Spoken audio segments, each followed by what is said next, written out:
कृष्णाय नमस्तस्मै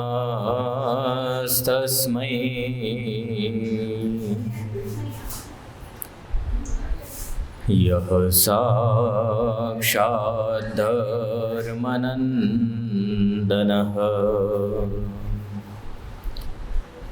भुवि भूत्वा हरत्यन्त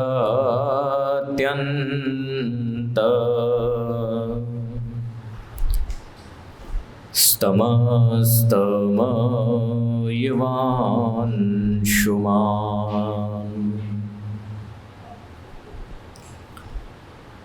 श्रूयतां देवदेवेश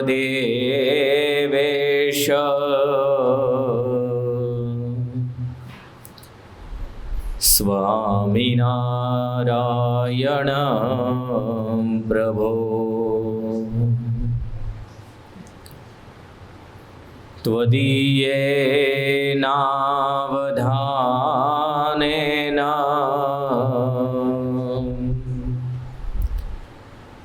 कथयिष्ये शुभा कथा।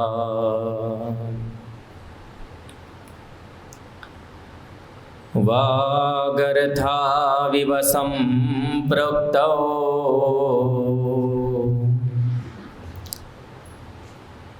वागर्थ प्रतिपत्तये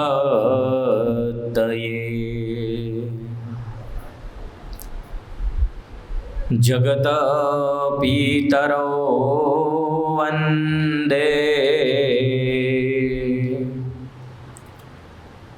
पार्वती परमेश्वरौ।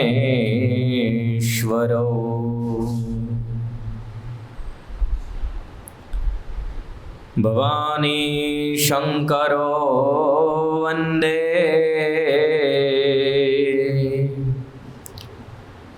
श्रद्धा विश्वासरूपिणौ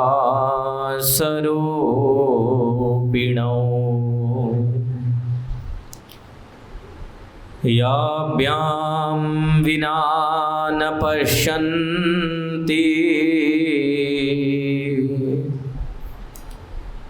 सिद्धा स्वान्ततमेश्वरम्। ॐ अवतारिणे स्वामिनारायणाय नमो नमः। ॐ श्री हरिकृष्णाय नमो नमः। ॐ श्री पूर्णपुरुषोत्तमाय नमो नमः।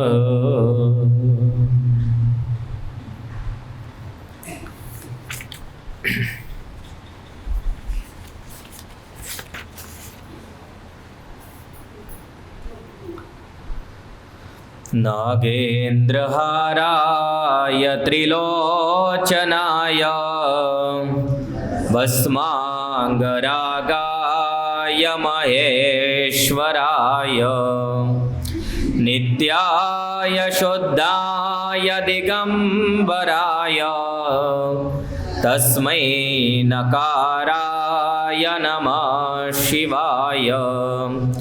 मंदाकिनी सलिलचंदन चर्चिताय नंदीश्वर प्रथमनाथ महेश्वराय मंदार पुष्प बहुपुष्प सुपूजिताय तस्मै मकाराय नमः शिवाय।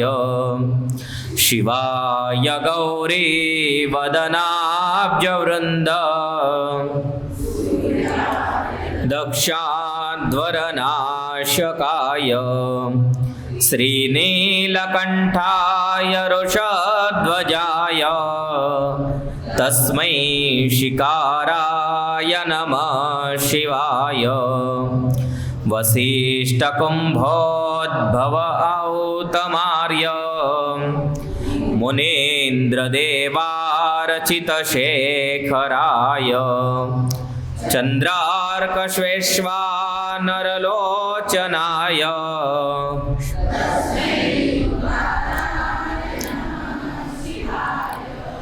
यक्षस्वरूपाय जटाधराय पिनाकहस्ताय सनातनाय दिव्याय देवाय दिगंबराय तस्मै यकाराय नमः शिवाय पंचाक्षरमिदं पुण्यं यः पठेत् शिवसन्निधौ शिवलोकम् अवाप्नोति शिवेन सह मोदते। श्रीमच्छंकराचार्य विरचितं शिवपंचाक्षरस्तोत्रं संपूर्णं। स्वामिनारायण भगवाननी जय। हरि कृष्ण महाराजनी जय। राधा कृष्ण देवनी जय। लक्ष्मीनारायण देवनी जय। सिद्धेश्वर महादेवनी जय। विघ्न विनायक देवनी जय। श्रीकाष्ठभंजन देवनी जय।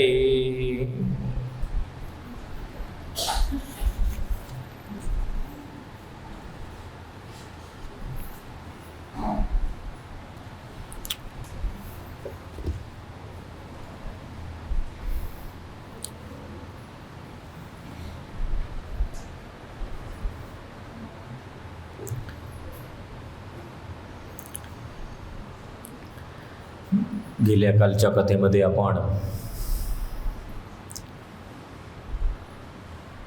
भस्म,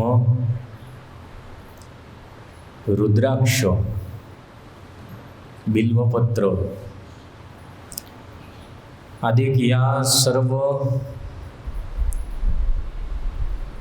गोष्टींविषयी चर्चा केल्या। शिव यांनी पार्वती यांना रुद्राक्षचा महिमा सांगितला। सुत पुराणिक यांनी विद्येश्वर संहिता तिची समाप्ती करून आणि त्यानंतर दुसरी संहिता रुद्र संहिता आणि त्या रुद्र संहितेमध्ये सृष्टिखंड याचा प्रारंभ केला आहे।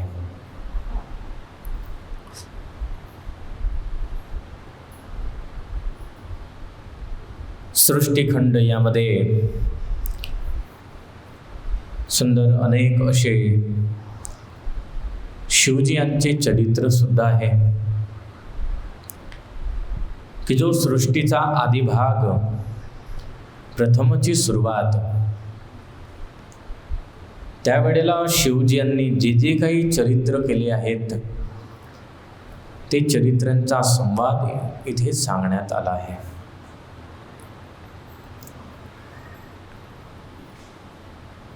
ऋषीगणांनी सुतजी यांना सुंदर प्रश्न केला आहेत की हे सुत पुराणिक,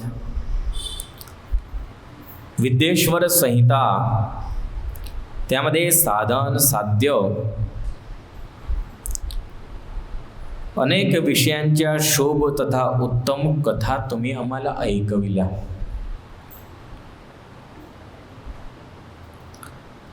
परंतु आता आम्हाला शिव आणि पार्वती या दोघांचे चरित्र तुम्ही ऐकवा। सुत पुराणिक यांनी प्रथम भगवान शंकर यांचं मंगलाचरण केलं आहे।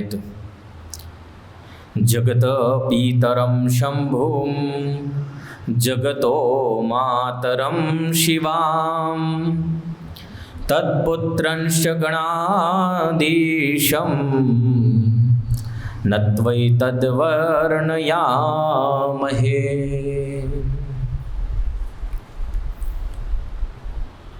सतपुराणिक यांनी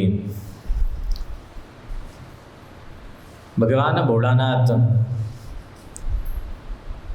यांचं स्मरण केलं आहे। जगताचे पिता शिव, जगत माता अशी शिवा म्हणजे पार्वती, त्यांचे पुत्र गणाधीश गणपती या सर्वांना नमस्कार करतो. नमस्कार करून आणि मग कथेची सुरुवात केली आहे. बघा, शास्त्र सुंदर आपल्याला इथे बोध देतो मंगलाचरणाचा. महान विद्वान सर्व शास्त्रांचे ज्ञाता सुत पुराणिक आहेत.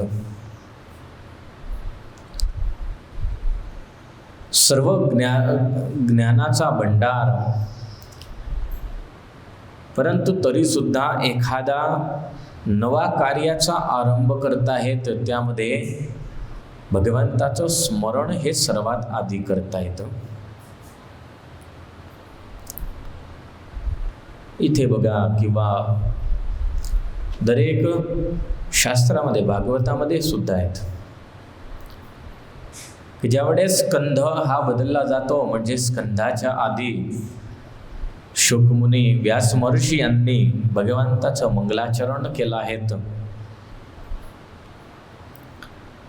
ही वस्तू आपल्याला हे शिकवते की जीवनामध्ये केव्हाही कोणताही चांगलं अशुभ कार्य करा, त्यामध्ये अवश्य भगवंताचं स्मरण असायला हवं आहे.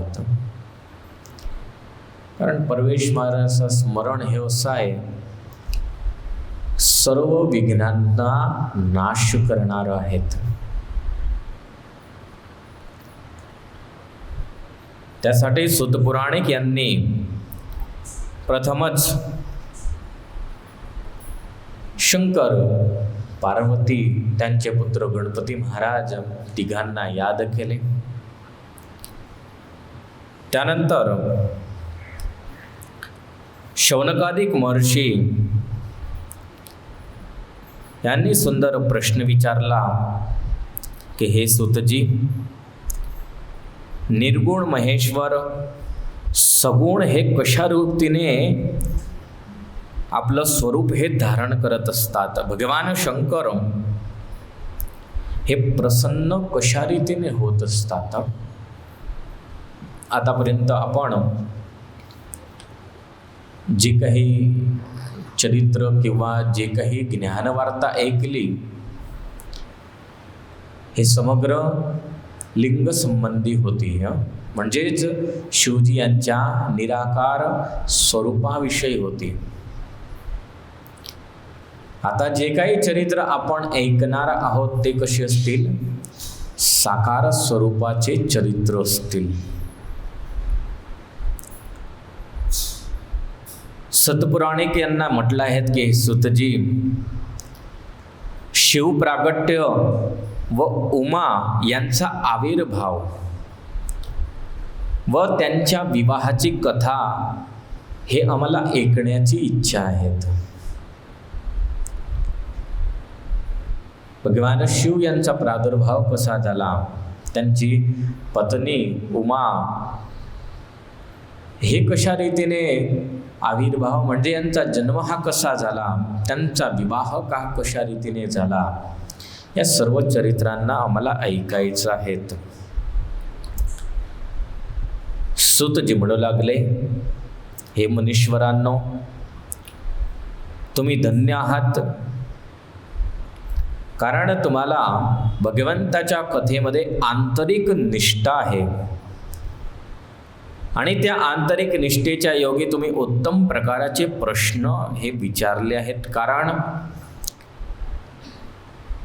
सदाशिव कथा प्रश्न पुरुषान स्त्रियान पुनातिहि वक्तारं पृच्छकं श्रोतॄन् जाह्नवी सलिलं यथा. भगवंता संबंधीचा प्रश्न हा कसा आहे तर सदाशिव, भगवंताचं नाव पण बघा कसं आहे तर सदाशिव. शिवचा अर्थ काय आहे? पवित्र, मंगल, की जो हमेशा पवित्र आहे, जो हमेशा मंगळमयच आहेत. त्यांची राहणी ठेवणी कदाच तुम्हाला अमंगळ दिसेल. परंतु वेशाकरता पण त्यांचं जीवन, त्यांचं आचरण अधिक हे कसं आहेत, अतिशय पवित्र आहेत. आणि वेशसुद्धा पवित्रच म्हटला गेला आहेत. अशा सदाशिव यांच्या संबंधी विचारण्यात आलेले प्रश्न हे पुरुष, स्त्रिय, वक्ता आणि पृच्छक म्हणजे विचारणारा या सर्वांना पवित्र करत असतात. ज्या प्रकारे जान्हवी सलिलम यथा, जान्हवी म्हणजे गंगाजी, गंगाजीमध्ये कोणीही गेला, श्रद्धेने स्नान केलं तर गंगाजी त्याला पवित्र करत असतात. गंगाजी असं बघत नाही की हा कोण आला तो कोण आला, असं काही नाही. पवित्रतेने, अति शुद्ध भावनेने जर त्याने स्नान केलं तर गंगाजी अवश्य त्याला परमपुनीत करीत असतात. त्याच प्रकारे भगवंताची कथा हे सुद्धा वक्ता आणि श्रोता यांना सर्वांना पवित्र करणारी आहेत. सूतजी म्हणे लागले, हे ऋषीगणांनो, मी माझ्या यथाबुद्धी प्रयत्नपूर्वक शिवकथाचं तुम्हाला श्रवण करवितो, तुम्ही अवश्य ऐका. केवढी विवेकबुद्धी आहेत. यथाशक्ती, यथाबुद्धी आणि प्रयत्नपूर्वक. कारण परमेश्वर तत्व हे अगाध आहे. एखाद्या वेळेस आपण समुद्राला मापू शकू आणि मापलं सुद्धा आहे तर महापुरुषांनी की समुद्र हा एवढा आहे. परंतु परमेश्वराला तुम्ही कधीही मापू शकत नाही. भगवंताला कोणीही मापू शकत नाही की परमेश्वर भगवान, त्यांचं ऐश्वर्य, परमेश्वराचे चरित्र, परमेश्वराचे नाव अधिक जे भगवंता संबंधी त्याला कधीही आपण मापू शकत नाही. तुलसीदासजी महाराज त्यासाठी म्हणतात, हरिकथा अनंता, हरी अनंता, भगवान अनंत आहे, भगवंताची कथा अनंत आहे. उपनिषद सुद्धा त्यासाठी म्हणत असतात की त्या परमेश्वराचा कधीही पार पामू शकला जात नाही. न इति. आणि अशा भगवंता संबंधी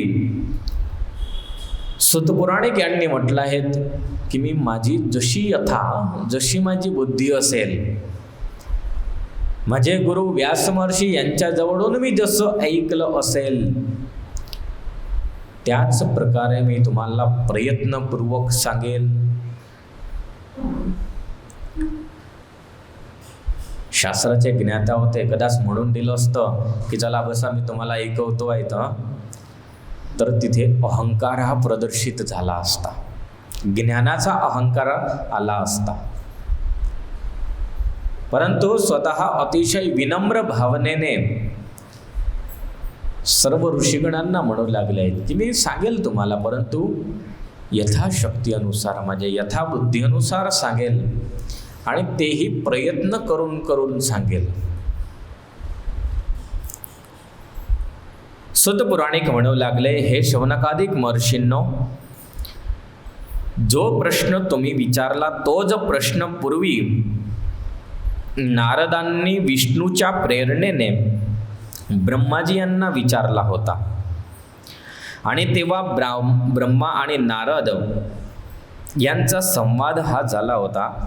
ब्रह्माजी यांनी नारदांना त्या प्रश्नाचं उत्तर हे दिलं होतं. आता ब्रह्मा आणि नारद यांचा संवाद कसा झाला ही कथा आधी सांगतील. शौनकादिक ऋषी यांनी प्रश्न सूतजी यांना विचारला. सूतजी यांनी सांगितलं की तुम्ही जो प्रश्न मला विचारला आहे शिव प्रागट्यासंबंधी, शिव विवाहासंबंधी, शिवचरित्रांसंबंधी, तोच प्रश्न पूर्वीच्या काळी नारदांनी सांगितला, ब्रह्माजी यांना विचारला होता, परंतु त्यामध्ये प्रेरणा होती विष्णूंची. आता भगवानची प्रेरणा कशी आहेत बघा, बघण्यासारखी आहेत. ऋषीगण म्हणू लागले, हे सूतजी, नारद आणि ब्रह्मा यांचा संवाद केव्हा झाला होता? सूतजी प्रसन्न होऊन नारद आणि ब्रह्मा यांच्या संवादाची चरित्र हे सांगू लागले आहेत. सूत पुराणिक म्हणू लागले, एकस्मिन् समये विप्रा नारदो मुनिसत्तमः ब्रह्मपुत्रो विनीतात्मा तपोर्थम मन आददे.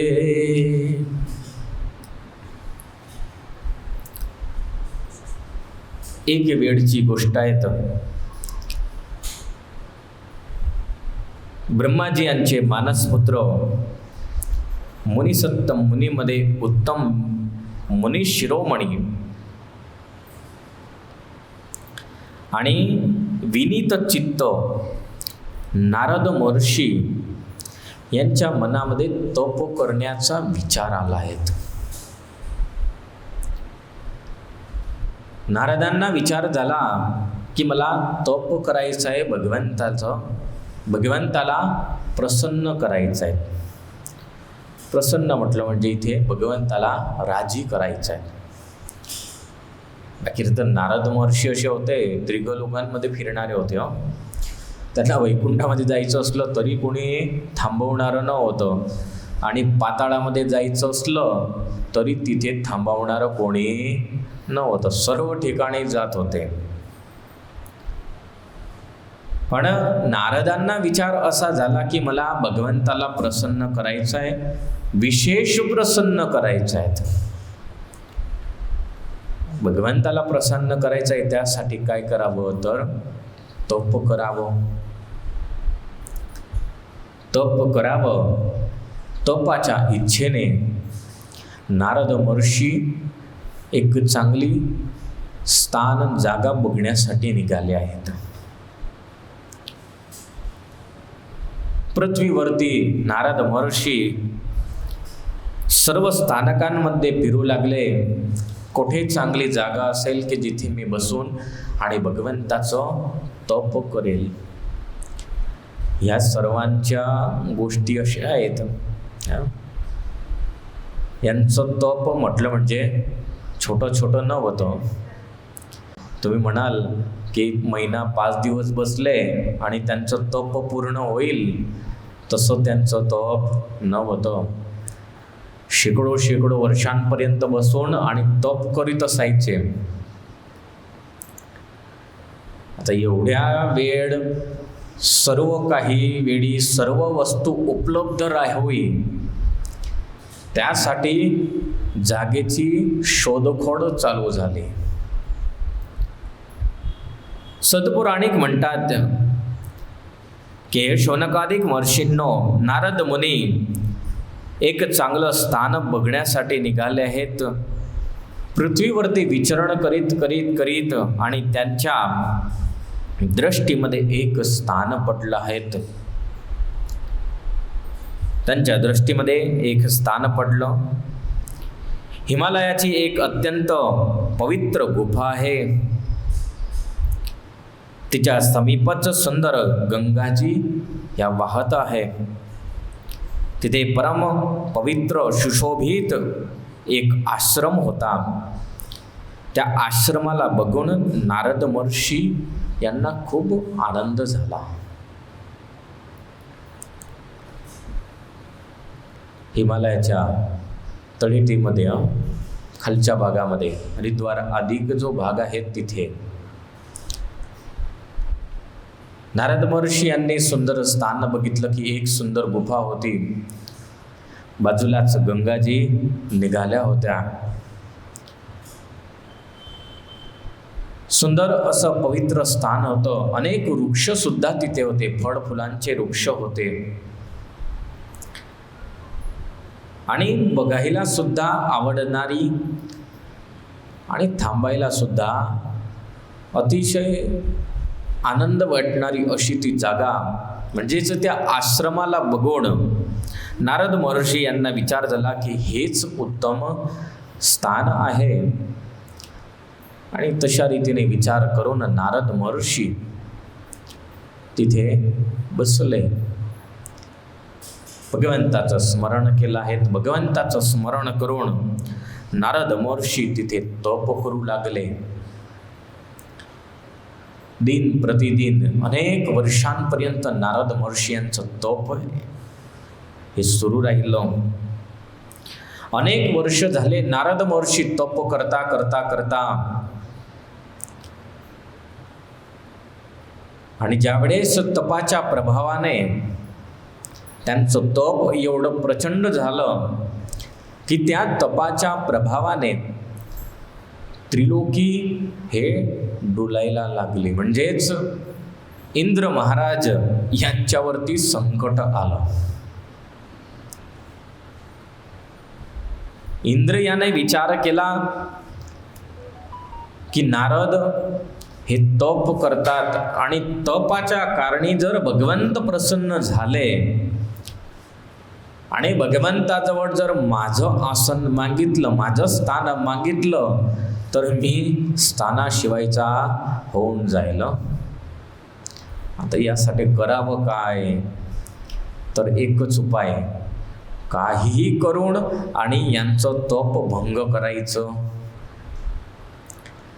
नारद महर्षी यांचं तप हे भंग करायचं. आता ते तप भंग कसं करता येईल? कोणी सामान्याला तिथे पाठवलं जाणार नाही. नारद महर्षी आहेत, संत पुरुष आहे. कोणी सामान्य जसा तसा गेला आणि कदाच तपामध्ये विघ्न केलं, श्राप दिला, तर त्याचं कामच पूर्ण होऊन जाईल. अनेक वर्षांसुद्धा जे काही श्राप देतील ते. आता करावं काय? इंद्रदेव विचार करू लागला. विचार करता करता करता मनामध्ये विचार झाला की आतापर्यंत आपण अनेकांचा तप भंग केला, परंतु त्यामध्ये मुख्य भूमिका कामदेवाची राहिली आहे. म्हणजे आता सुद्धा हे काम आपण कामदेवाला सोपू. कामदेवाला सोपू म्हणजे कामदेव हे सर्व काम बरोबर करेल. इंद्र देवतांचा राजा, इंद्राने कामदेवाला याद केलं. कामदेव इंद्राच्या समोर उभा राहून आणि हात जोडून म्हणू लागला, महाराज काय तुम्ही मला याद केला आहेत? बोला, काय तुमची सेवा करू मी? इंद्र म्हणू लागला की मित्र, आज मला तुझी खूप गरज भासते. तुझ्या बळाने मी अनेक लोकांच्या तपस्यांचा नाश केला, त्यांचा गर्वाचा नाश केला, आणि तुझ्या योगेच मी माझं राज्य हे स्थिर ठेवलं आहे. तू माझा खरोखर मित्र आहे, म्हणून आज सुद्धा मला एक गरज तुझी आहे, त्यासाठी मी तुला याद केलाय.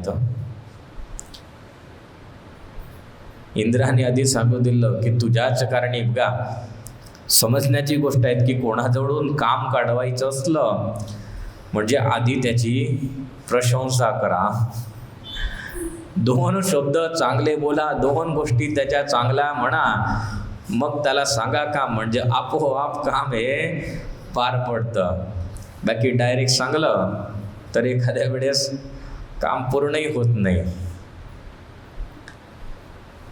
इंद्राने सांगितलं की तुझ्या कारणे मी अनेकांचा तपस्या नाश केली, अनेकांचा गर्व नष्ट केला, आणि तुझ्याच कारणी मी या गादीवरती आतापर्यंत यथावत आहे. म्हणून आज सुद्धा मला तुझं काम पडलंय, माझं काम कर. कामदेव म्हणतो, बोला महाराज काय काम आहे, आज्ञा सांगा तुम्ही. इंद्र म्हणू लागला की बघ नारद महर्षी अशा स्थानकावरती तप करतायत, तू जा आणि जाऊन तुझ्या सर्व जे काही तुझे अस्त्र शस्त्र वगैरे असतील त्या सर्वांनी नारद महर्षी यांची तपाचं तप भंग करतो. परंतु जा कार्य हे पूर्ण करून ये. काही हो, नारद महर्षी यांचं तप भंग तू करायचा. कामदेव म्हणतो ठीक आहे चला. कामदेव निघाला आहेत. कामदेव गेला. नारद महर्षी यांना बघितलं. एक वेळ तर कामदेवाच्या मनात सुद्धा विचार झाला की मी करतो आहेत जे कार्य करण्यासाठी आला आहेत, जर यामध्ये अतिशय भीती सुद्धा आहे. एखाद्या वेळेस नारद महर्षी क्रोधिष्ठ झाले, मला बघितलं आणि माझ्यावरती क्रूर दृष्टी टाकली तर त्यांचा श्राप मला लागेल. म्हणजे भीती सुद्धा आहे, परंतु साहसेचं कार्य आहे आणि करण्यासाठी निघाला आहे. सदपुराणिक म्हणतात, शौनकादिक महर्षींनो, त्यावेळेस त्या आश्रमामध्ये कामदेव याने आपली माया होती हे सर्वत्र पसरवली आहेत. तुलसीदासजी महाराज यांनी सुंदर वर्णन केलं. तेही आश्रम मा ही मदन जब गयवू, निज माया बसंत निर्मयवू, कुसुमित विविध बिटप बहुरंगा, कुंज ही कोकिल गुंज ही भृंगा, तेही आश्रम माही मदन जब गयवू. की ज्यावेळेस मदन कामदेवजी त्या आश्रमामध्ये गेला आणि सुंदर आपली माया होती वसंत हिला निर्माण केली आहे. तो वसंत ऋतूचा निर्माण केला. वसंत ऋतू निर्माण झाले. वृक्ष हे पुष्पांनी भरपूर झाले आहेत. वेली होत्या अतिशय सुंदर खिलून गेले आहेत. कोकिळ होते हे टहूक करण्या लागले. भ्रमर होते हे गुंजराव करण्या लागले आहेत. भ्रमर पुष्पांवरती येऊन आणि गुंजन करू लागले होते. जणू काही वसंतच हा पूर्ण रूपाने खिललेला असेल अशा रीतीची प्रकृती हे निर्माण झाली. प्रकृती निर्माण करून कामदेव हा बघू लागला की कशा रीतीने मी नारद महर्षी यांच्या मनामध्ये प्रवेश करू आणि प्रवेश करून त्यांच्या मनामध्ये अतिशय कामना हे उत्पन्न करू. कामना उत्पन्न झाली म्हणजे अवश्य त्यांचं तपभंग होईल. अनेक प्रकारे बघू लागला. कुठून जागा शोधू लागला. बाहेरची निर्मिती तर खूप सुंदर केली. निर्मिती अशी केली की जणू काही कदाच एखाद्या वेळेस नारद महर्षी बघतील तर त्यांचं मन सुद्धा त्या प्रकृतीमध्ये मोहित होऊन जातील. खूप वेळ कामदेव याने अनेक प्रयास केले, परंतु नारद महर्षी यांनी डोळे उघडलेच नाही. आपल्या तपामध्ये एवढे मग्न होते, त्यांनी कोणत्याही प्रकाराचे डोळे न उघडले. कुठेच त्यांनी बघितलं नाही. कामदेवाकडे लक्षच दिलं नाही. खूप काही वेळ झाला. कामदेवाने स्वतःची पूर्ण काही कळा त्यामध्ये वापरली. आपली जी काही शक्ती होती सर्व शक्ती वापरली. जे काही त्याचे 5 बाण म्हटले गेले ते सर्व बाण सोडले. कामदेवाचे बाण म्हटले कसे आहेत असं काही लागतील असे नाही, परंतु कामदेवाचे बाण हे अंतरामधून लागणारे आहेत, बाहेरून लागणारे नाही. मनुष्य अंतरामध्ये चलविचल होऊन जातो. अनेक प्रकारचे बाण सोडले, परंतु बाण एकही लागला नाही. शेवट कामदेव हा थकून आणि निराश होऊन आणि इंद्र यांच्याकडे गेला. इंद्र यांच्याकडे जाऊन आणि इंद्र याला सांगितलं की महाराज, मी दरेक वेळी तुमचं काम पूर्ण केलं आहे, परंतु ह्या वेळेला मी हारलो. इंद्र म्हणतात काय झालं? कामदेव म्हणतो सर्व काही शक्ती वापरली हो, जेवढी शक्ती मला भगवंतांनी दिलेली आहे सर्व काही वापरून सुटकला, तरी सुद्धा नारद महर्षीमध्ये फरक पडला नाही. ज्या अवस्थेमध्ये बसलेले होते त्याच अवस्थेमध्ये राहिले. मी त्यांच्या मनामध्ये प्रवेशच करू शकला नाही. इंद्र महाराज म्हणतो आता कसं होईल? कामदेव म्हणतो मी तर सर्व काही करून चुकलो, परंतु माझ्याकडं काहीच झालं नाही.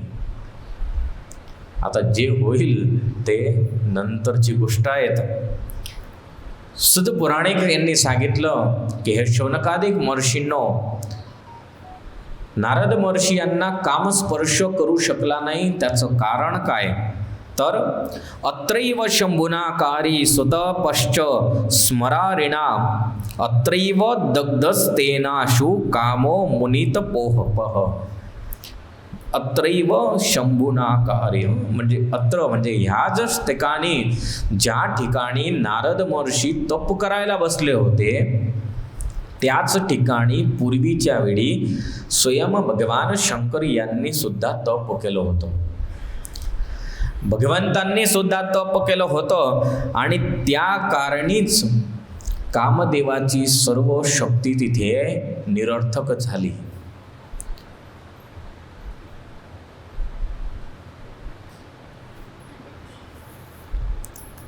कामदेव अशा रीतीचं सांगून आणि तिथून निघाला आहे. इंद्राला सांगितलं आणि नारद महर्षी यांची खूप काही प्रशंसा केली आहे. कामदेवाने स्वयं इंद्राजवळ नारद महर्षी यांची प्रशंसा केली. आतापर्यंत मी अनेकांना तपभंग करविलं, परंतु नारदांमध्ये मी समर्थ झालो नाही. आणि सूत पुराणिक म्हणतात की एक महर्षींनो, अशा रीतीने सर्वत्र त्रिलोकीमध्ये नारद महर्षी यांची प्रशंसा होऊ लागली.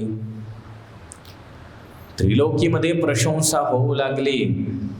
स्वयं भगवंतांनी सुद्धा नारदांना दर्शन दिलं. सर्वांनी प्रशंसा खूप केली. अतिप्रशंसा झाली. म्हणजेच नारद महर्षींनी विचार केला भगवंत माझ्यावरती प्रसन्न झाले. भगवंतांनी माझी प्रशंसा केली की मी कामदेवाला जितलं, काम माझ्यापासून हरला आहेत, म्हणून आता मी चला माझ्या तपाची पूर्णाहुती करतो. नारद महर्षींनी तप पूर्ण केलं आहे. तप पूर्ण करून नारद महर्षी हे निघाले आहेत. सतपुराणिक म्हणू लागले नारद महर्षी यांच्या मनामध्ये तपाचा गर्व हा उद्भवला. तप केलं त्याचा गर्व झाला. आणि दुसरी गोष्ट अभिमान कशाचा आला की मी कामदेवावरती विजय प्राप्त केला. कामदेवावरती विजय प्राप्त केला अशा रीतीचा अभिमान मनामध्ये आला. आता मनामध्ये जी काही अतिशय अभिमान आला, गर्व झाला, नारद महर्षींना राहिलं गेलं नाही मला हे गोष्ट कोणाला ना कोणाला सांगायचीच आहे. एखादं कार्य आपल्याकडून चांगलं झालं, मोठं कार्य, म्हणजे आपल्याला असं वाटतं ना की 10 जणांजवळ सांगू. त्या रीतची परिस्थिती नारद महर्षींची झाली ना. नारद महर्षींना वाटलं मी जातो सर्वांना सांगतो, याला सांगतो त्याला सांगतो. नारद महर्षी सर्वात आधी भगवान शिव यांच्याजवळ गेले.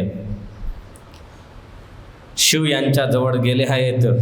शिवजी यांना चरित्र सांगू लागले. तुलसीदासजी महाराज म्हणतात तब नारद गर वने शिव पाही जीता काम अहमिति मन माही. मार चरित शंकर ही सुनाए, अति प्रिय जानी महेश सिखाए. नारद महर्षी भगवान शिव यांच्याजवळ गेले. भगवान शिव यांना म्हणू लागले की प्रभू, माझी प्रशंसा तुम्ही ऐकली की नाही? त्रिलोकीमध्ये माझे गुणगान होत आहेत. मी कामदेवावरती विजय प्राप्त केला. आतापर्यंत त्या कामदेवाला कोणीही जिंकू शकलं नाही. सर्व त्याच्या पुढे हारले, परंतु मी त्याच्या पुढे हारलो नाही. भगवान भोळानाथ म्हणतात, नारदजी, तुम्ही जे काही कार्य केलं अतिशय उत्तम कार्य आहे. पण बघा, एक तुम्हाला प्रियजन जानी, मी तुम्हाला कसं समजतोय? माझा प्रिय समजतो आहे, आत्मीय तुम्हाला समजतो आहे. आणि प्रिय आहेत म्हणून एक छोटासा तुम्हाला उपदेश देतो, थोडंसं सांगतोय मी तुम्हाला. नारद महर्षी म्हणतात, बोला बोला प्रभू, काय सांगतायत तुम्ही? भगवान म्हणतात की बघा, तुम्ही हे सर्वांजवळ सांगितली गोष्ट, परंतु हे आता दुसऱ्या कोणाजवळ जाऊन सांगू नका.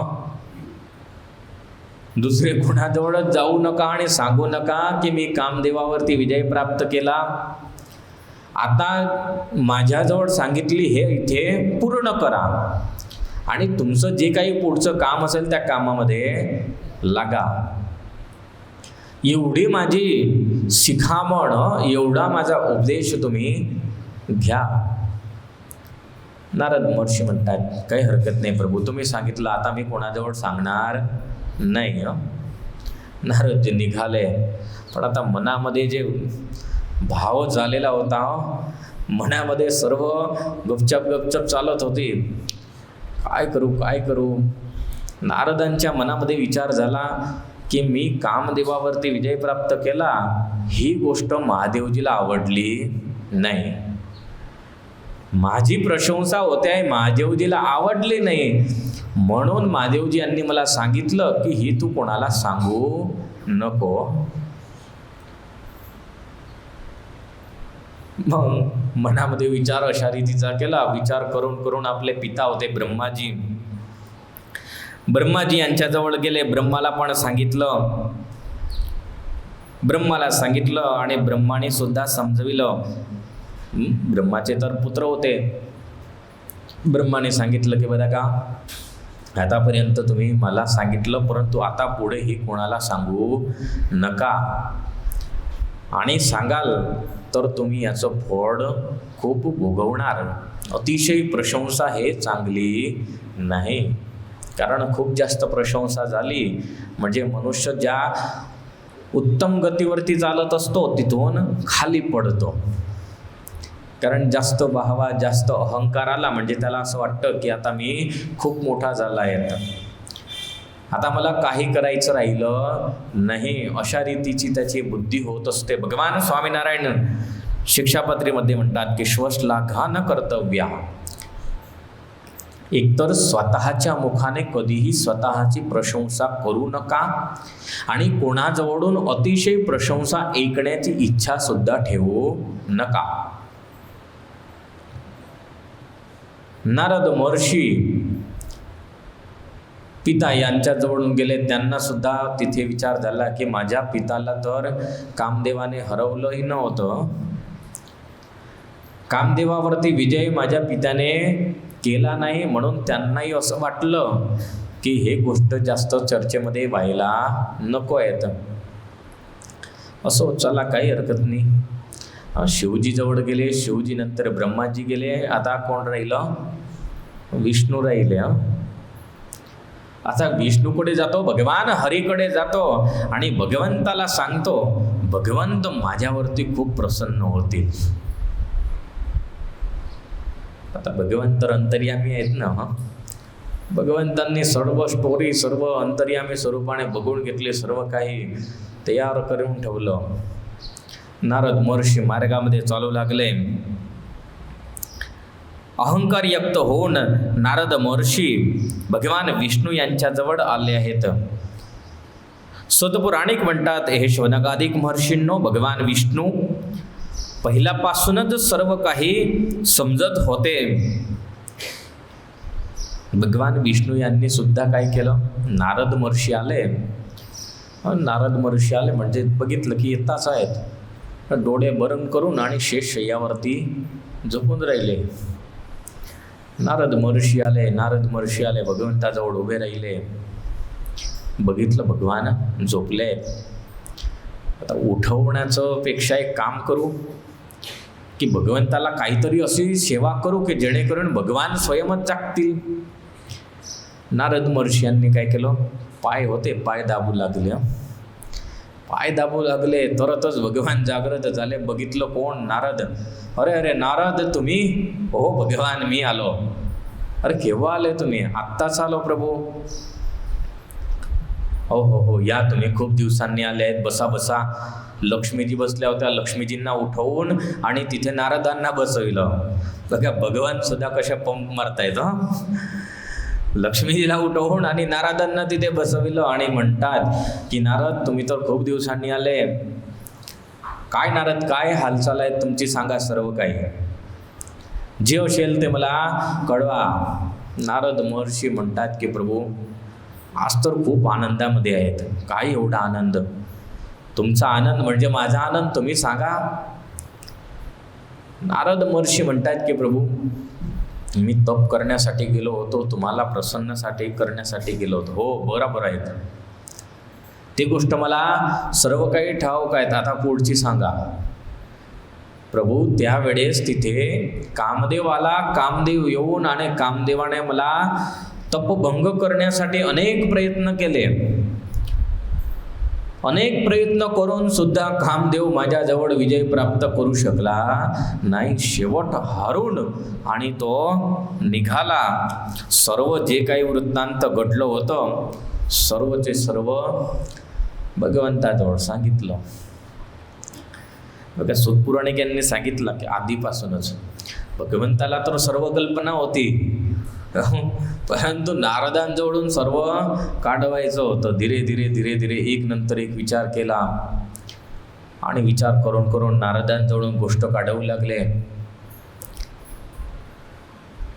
त्यानंतर धीरेस्कण भगवान म्हणतात, नारद तुम्ही एवढं मोठं महान कार्य केलं, कामदेवाला कोणी जिंकू शकत नाही. तुम्ही जिंकले, मग तुम्ही तुमच्या पित्याजवळ गेले की नाही? पित्याला सांगितलं की नाही? अरे भोळानाथ जवळ गेले, सांगितलं की नाही त्यांना? नारद म्हणतात, हो प्रभू मी गेला होतो. मग काय त्यांनी तुम्हाला काही चांगलं आश्वासन वगैरे दिलं? नाही, त्यांनी तर सांगितलं की ही गोष्ट तू कुठे सांगूच नको. भगवान म्हणतात, बघा तुमचेच पिता आहेत भोळानाथ, असे आपण म्हणतो भोळे आहेत, परंतु ते सुद्धा तुम्हाला म्हणतायत तुमची प्रशंसा त्यांना सुद्धा आवडत नाही आहेत.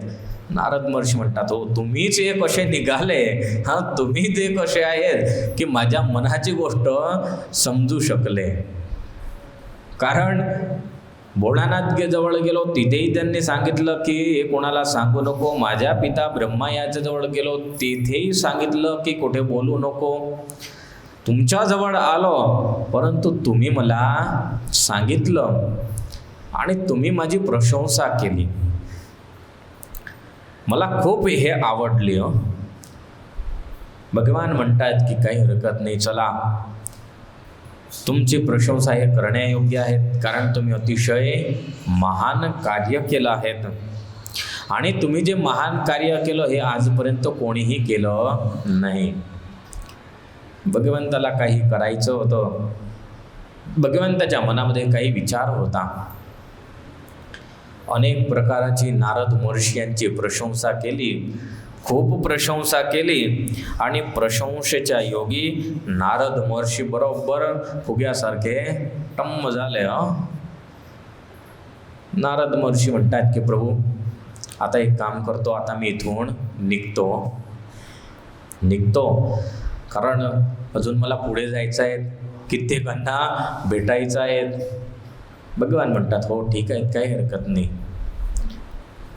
तुम्ही निघा आणि पुढे जा, सर्वांना जो कोणी भेटेल त्याला सांगा तुम्ही जे कार्य केलं आहे खरोखर अतिशय उत्तम कार्य केलं आहे.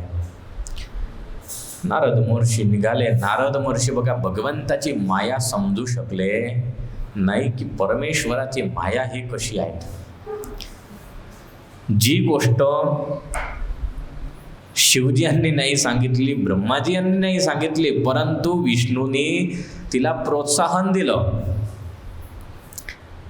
ही जी गोष्ट, हे जा प्रसंग सर्व बनला, हा प्रसंग नारद महर्षी समजू शकले नाही.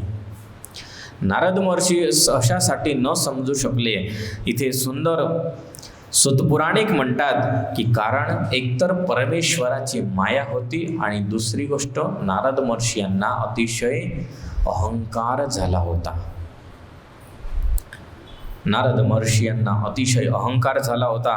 आणि दुसरी की जे भगवंताची माया, भगवंताच्या मायेच्या योगी नारद महर्षी यांना काहीच समजलं नाही. अति प्रचंड रघुपती कै माया, जेही न मोह असं को जग जाया. तुलसीदासजी महाराज म्हणतात भगवंताची माया अतिशय प्रचंड आहे.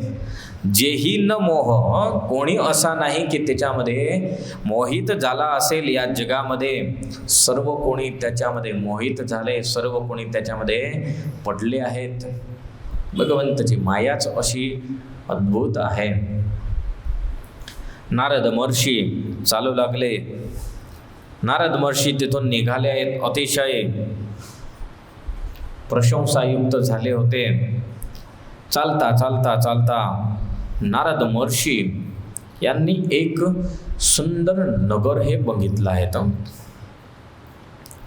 शौनकादिक महर्षी म्हणू लागले की हे सूतजी.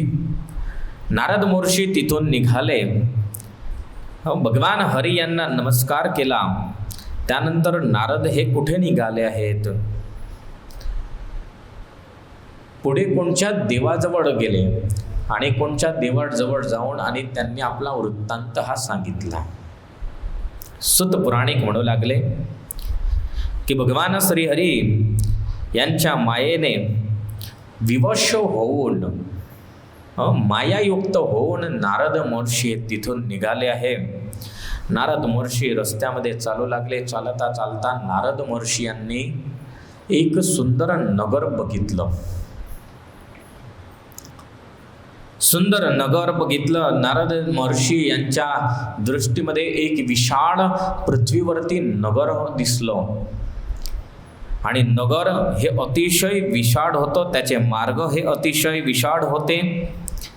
आणि त्या नगराची विस्तार, त्या नगराचा विस्तार 100 योजन एवढा मोठा होता. अतिशय विशाळ मोठं ते नगर. आता ते नगर कोणी बनवलं होतं तर ते सांगितलं की भगवंताची माया होती. भगवंतांनीच ते सर्व मायेने निर्माण केलं होतं. स्वमायेने निर्माण केलेलं ते नगर नारद महर्षी यांनी बघितलं. नारद महर्षी यांनी बघताच मनामध्ये विचार झाला, ओहो काय सुंदर नगर आहे. एवढं सुंदर नगर वरतून दिसत आहे तर अवश्य या नगरामध्ये आपल्याला जायला पाहिजे. आपण जाऊ, बघू तर खरी काय काय यामध्ये विशेषता आहे. दिसायला तर खूप विशाळ दिसत आहेत. एक पण झुपडं झापडं दिसत नाहीत, सगळे मोठे मोठे महल दिसत आहेत. झुपडं झापडं असलं तर असं वाटतं की कोणी छोटंसं गाव वगैरे असेल. नारद महर्षी विचार करून आणि त्या नगरामध्ये प्रवेशले. नगरामध्ये प्रवेश केला. सर्वकडे बघू लागले आहेत. सर्वकडे बघता बघता नारद महर्षी अतिशय आश्चर्यचकित झाले. कारण तुलसीदासजी महाराजांनी वर्णन केलं, बस ही नगर सुंदर नर नारी, जन बहु मनसी जरती तनुधारी, तेही पुर बसही शीलनिधी राजा, अगणित हय गय सेन समाजा. त्या नगरामध्ये सुंदर नरनारी हे राहत होते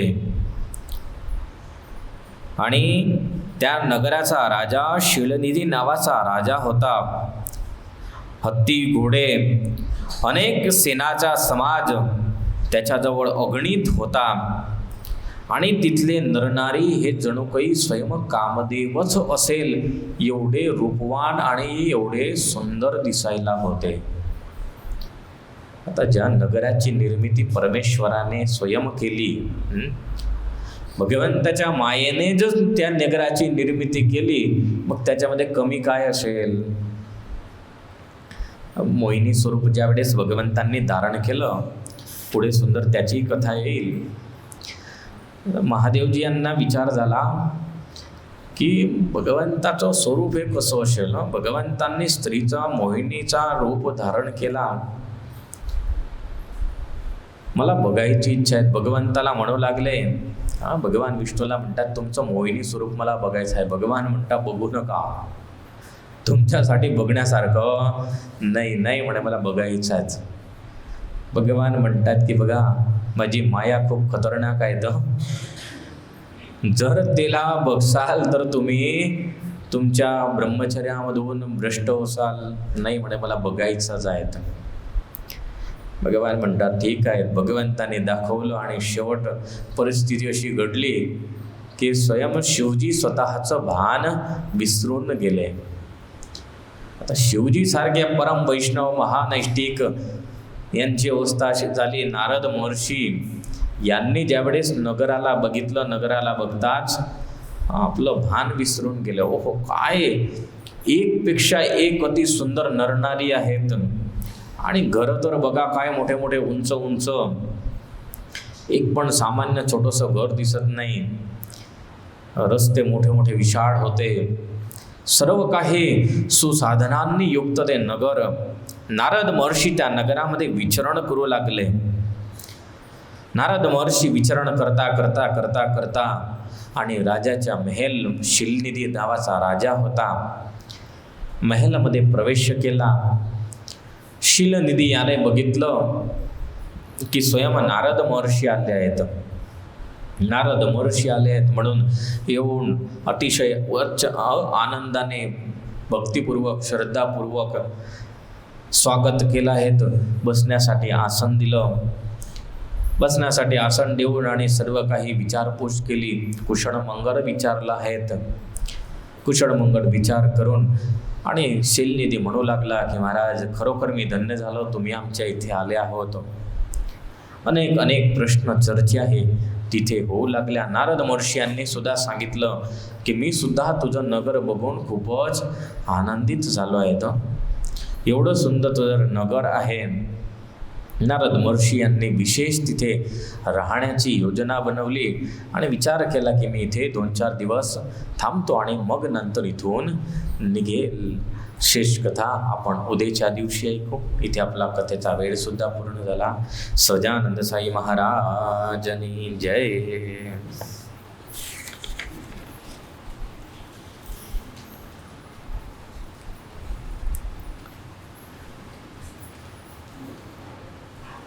त्रिदलं त्रिगुणाकारं त्रिनेत्रं च त्रयायुधं त्रिजन्म पापसंहार मेकबिल्वं शिवार्पणं त्रिशाखैर्बिल्वपत्रैश्च यश्चिद्रैकोमलैः शुभैः शिवपूजां करिष्यामि एकबिल्वं शिवार्पणम् अखण्डबिल्वपत्रेण पूजिते नन्दिकेश्वरे शुद्धयन्ति सर्वपापेभ्यो एकबिल्वं शिवार्पणम् शालिग्रामशिलामेकां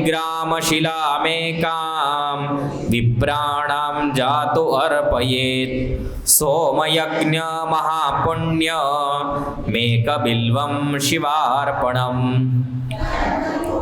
सहस्राणि वाजपेय शतानि च कोटिकन्या महादान मेकबिल्वं शिवार्पणम् लक्ष्म्यास्तनत उत्पन्नं महादेवस्य च प्रियं बिल्ववृक्षं प्रयच्छामि एकबिल्वं शिवार्पणं दर्शनं बिल्ववृक्षस्य स्पर्शनं पापनाशनम् अघोरपापसंहारमेकबिल्वं शिवार्पणं काशीक्षेत्रनिवासं च कालभैरवदर्शनं प्रयागमाधवं दृष्ट्वा एकबिल्वं शिवार्पणं मूलतो ब्रह्मरूपाय मध्यतो विष्णुरूपिणे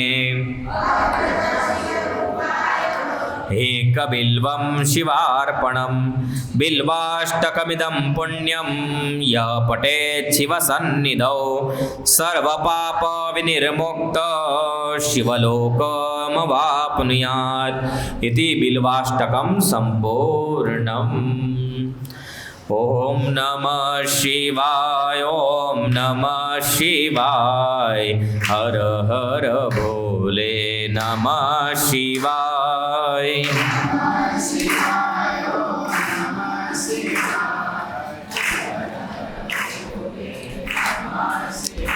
ओम नमः शिवाय, ओम नमः शिवाय, हर हर भोले नमः शिवाय।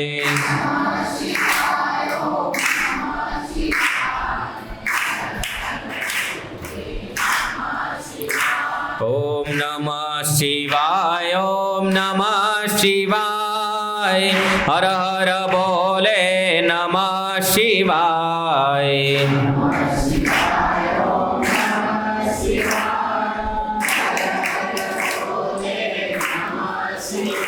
ओम नमः शिवाय, ओम नमः शिवाय, हर हर भोले नमः शिवाय।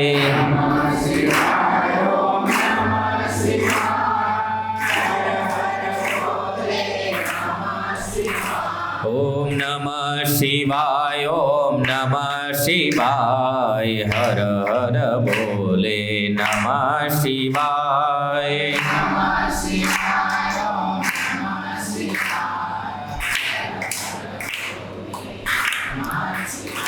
ओम नमः शिवाय, ओम नमः शिवाय, हर हर भोले नमः शिवाय।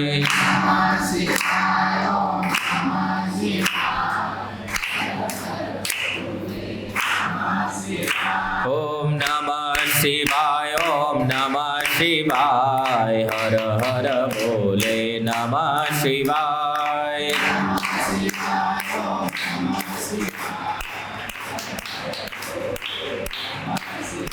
ओम नमः शिवाय, ओम नमः शिवाय, हर हर भोले नमः शिवाय।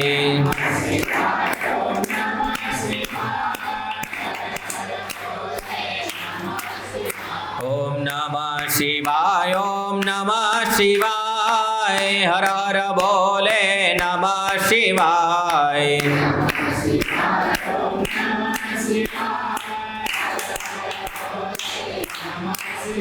ओम नमः शिवाय, ओम नमः शिवाय, हर हर भोले नमः शिवाय।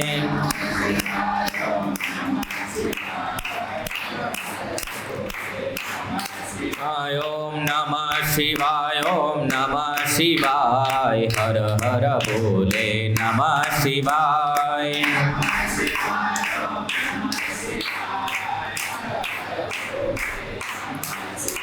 बोलो स्वामीनारायण भगवाननी जय, सिद्धेश्वर महादेवनी जय, विघ्न विनायक देवनी जय, श्री कष्टभंजन देवनी जय।